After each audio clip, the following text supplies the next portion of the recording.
ఈ వీడియోలో మాట్లాడుకోబోయే movie review వచ్చేసి ది రాజా సాబ్. ఈ మూవీలో యంగ్ రెబల్ స్టార్ ప్రభాస్ గారి హీరోగా, మారుతి గారి డైరెక్షన్ లో వచ్చిన ఈ మూవీని సంక్రాంతి సందర్భంగా థియేటర్ అయితే రిలీజ్ చేశారు. సో ఈ మూవీ ఎలా ఉంది ఏంటని ఈ రివ్యూలో మనం మాట్లాడుకుందాం. ఈ మూవీ యొక్క స్టోరీ గురించి సింపుల్ గా చెప్పొస్తే, ఈ మూవీలో హీరోయిన్ ప్రభాస్ అలియాస్ రాజా సాబ్. రాజా సాబ్ కి ఒక నాయనమ్మ అయితే ఉండిద్ది. సో ఆ నాయనమ్మ పేరే గంగాదేవి. గంగాదేవి తన భర్త అయిన కనకరాజు అలియాస్ సంజయ్ దత్ కోసం ఎదురు చూస్తూ ఉండిద్ది అనమాట. సో ఒకానొక సిచ్యువేషన్ లో గంగాదేవి తన భర్త అయిన కనకరాజుని వెతికి తీసుకురమ్మని తన మనవడైన రాజాసాబ్ ని పంపించింది.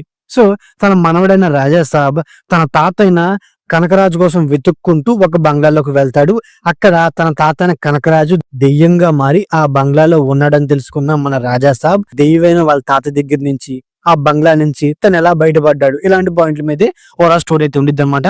ఉన్నప్పటికీ ఈ మూవీ నా పరంగా ఎలా అనిపించింది అంటే, ఈ మూవీ మెయిన్ గా ప్రభాస్ గారి ఫ్యాన్స్ కి ఈ మూవీ అనేది ఎంతో కొంత నచ్చొచ్చు అనమాట.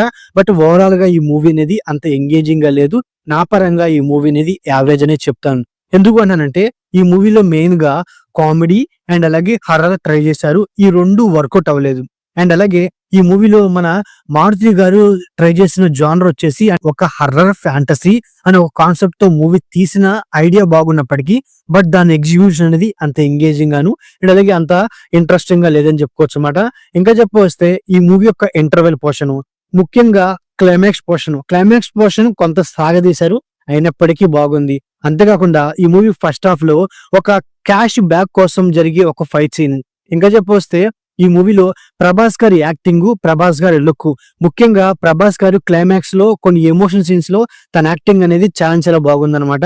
అండ్ అలాగే ఈ మూవీలో యాక్టర్స్ పర్ఫార్మెన్స్ కూడా బాగుంది. అంతేకాకుండా ఈ మూవీలో కామెడియన్స్, సో కామెడీ వర్కౌట్ అవ్వకపోయినప్పటికీ కామెడీ చేయడానికి వాళ్ళ ప్రయత్నం అనేది ఎంతో కొంత వర్కౌట్ అయింది. అంతేకాకుండా ఈ మూవీ యొక్క సినిమాటోగ్రఫీ, ప్రొడక్షన్ వాల్యూస్, ముఖ్యంగా కొన్ని సీజీ వర్క్స్ కూడా నాకు ఓకేషన్ చెప్పుకోవచ్చు అన్నమాట. సో అంతేకాకుండా ఈ మూవీలో మెయిన్ గా ఏంటి, స్టోరీ పాయింట్ అనేది అంత బలంగా లేదు. అండ్ అలాగే ఈ మూవీని డైరెక్ట్ చేసిన మన మారుతి గారు తన డైరెక్షన్, తన స్క్రీన్ ప్లే, తన స్క్రిప్ట్ అన్ని వీక్ గా ఉన్నాయి. ముఖ్యంగా ఈ మూవీలో ఏ యాక్టర్ ని ప్రాపర్ గా యూజ్ చేసుకోలేదనే ఫీలింగ్ అయితే కలిగింది అనమాట. ఎందుకంటే కామెడీ యాక్టర్స్ తో కామెడీని వర్కౌట్ చేయలేకపోయారు. అండ్ అలాగే కొన్ని సెట్స్ తోను, కొన్ని విజువల్స్ తోను హర్రర్ ఫ్యాంటసీని అంత ప్రాపర్ గా ప్రజెంట్ చేయలేకపోయారు. అంతేకాకుండా ఈ మూవీలో సంజయ్ దత్ గారి క్యారెక్టర్ అవనండి, బొమ్మన్ ఇరానీ గారి క్యారెక్టర్ అవనండి, అండ్ అలాగే సముద్రకర్ గారి క్యారెక్టర్ అవనండి, సో ఆయా క్యారెక్టర్ ని ఇంకా బాగా ప్రాపర్ గా యూజ్ చేసుకుంటే బెటర్ ఉండేది అనమాట.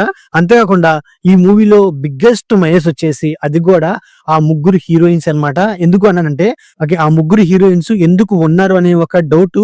సో నాకు పద్దాకర ఈ మూవీ చూసేంత సేపు నాకు ఆ డౌట్ అనేది మైండ్ లో రేజ్ అవుతుంది అనమాట. ఎందుకంటే ఆ ముగ్గురు హీరోయిన్స్ కేవలం గ్లామర్ షోకి అండ్ అలాగే కొన్ని సాంగ్స్ కి తప్పించి, సో ఆ ముగ్గురు హీరోయిన్స్ వల్ల స్టోరీకి గానీ మూవీకి గానీ ఏ మాత్రం ఒక పాజిటివ్నెస్ లేదనే ఫీలింగ్ అయితే కలిగింది. ఆ ముగ్గురు హీరోయిన్స్ మీద వచ్చే సీన్స్ కంటే ఈ మూవీ ట్రైలర్ లో చూపించిన, అంటే ఒక పైల్వాన్స్ మీద వచ్చి ఒక ఫైట్ సీన్ అనేది డిలీట్ చేశారనమాట. ఆ సీన్ పెట్టిన ఎంతో కొంత ఈ మూవీకి కొంత యూజ్ అయ్యేదని ఫీలింగ్ అయితే కలిగింది అనమాట. అంతేకాకుండా ఈ మూవీలో మెయిన్ పాయింట్ ఏంటి, ఒక బామ్మ అండ్ అలాగే మనవడు, సో వీళ్ళిద్దరి మధ్య కెమిస్ట్రీ అనేది చాలా బాగా వర్కౌట్ చేయాలన్నమాట. సో ఆ కెమిస్ట్రీ కూడా నాకు అంతగా వర్కౌట్ అవ్వలేదు.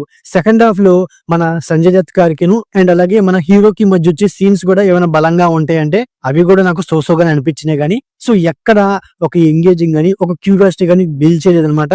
బట్ నాకు ఎక్కడ ఈ మూవీ చాలా బాగా నచ్చింది అంటే, సో క్లైమాక్స్ కి, అంటే ప్రీ క్లైమాక్స్ లో మన హీరో, సో తను రియాలిటీలో ఉన్నాడా, ఇల్యూషన్ లో ఉన్నాడా, ఒక కన్ఫ్యూజ్ డ్రామా అని చాలా బాగా ప్రెజెంట్ చేశారనమాట మన మారుతి గారు.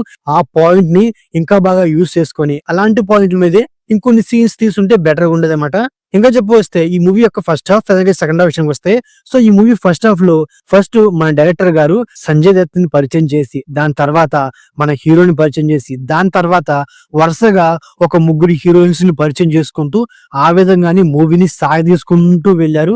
ఇక ఇంటర్వెల్ పోర్షన్ లోకి మన హీరో ఆ హౌస్ లోకి ఎంట్రీ ఇస్తారనమాట. అంటే ఫస్ట్ హాఫ్ మొత్తాన్ని ఏదో అలా సాగదీసుకుంటూ వెళ్ళారు తప్పించి మెయిన్ పాయింట్ లోకి వెళ్ళలేదు. సో ఇంటర్వెల్ లో మెయిన్ పాయింట్ లోకి వెళ్ళారు. ఇంటర్వెల్ పోర్షన్ కూడా బాగుంది. ఇక సెకండ్ హాఫ్ కి వచ్చేపాటికి వాళ్ళు ఆ బంగ్లాలో ఉన్నారు కాబట్టి, సో ఆ బంగ్లాలో వాళ్ళు ఫేస్ చేసిన ప్రాబ్లమ్స్ ఏంటి, అండ్ అలాగే ఆ దెయ్యంతో ఫేస్ చేసిన ప్రాబ్లమ్స్ ఏంటి, అండ్ అలాగే సెకండ్ హాఫ్ లో సప్తగిరి గారి క్యారెక్టర్ ని పరిచయం చేసినప్పటికీ బట్ ఆయన మీద ఇచ్చిన కొన్ని సీన్స్ వర్కౌట్ అయినప్పటికీ బట్ మెయిన్ గా ఏంటి, సెకండ్ హాఫ్ ని అంత ఎంగేజింగ్ గా నడపలేకపోయారు. అదే నాకు చాలా వరకు మైనస్ అనిపించింది.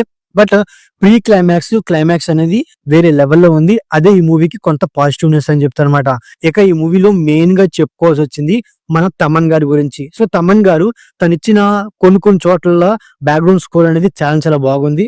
సాంగ్స్ కూడా కొంతవరకు వర్కౌట్ అయినాయి. బట్ మెయిన్ గా ఏంటి, హర్రర్ సీన్స్ లో వచ్చే బ్యాక్గ్రౌండ్ స్కోర్ అనేది సో రాక్షసుడు మూవీకి సంబంధించిన బ్యాక్గ్రౌండ్ స్కోర్ లాగా నాకైతే అనిపించింది అనమాట.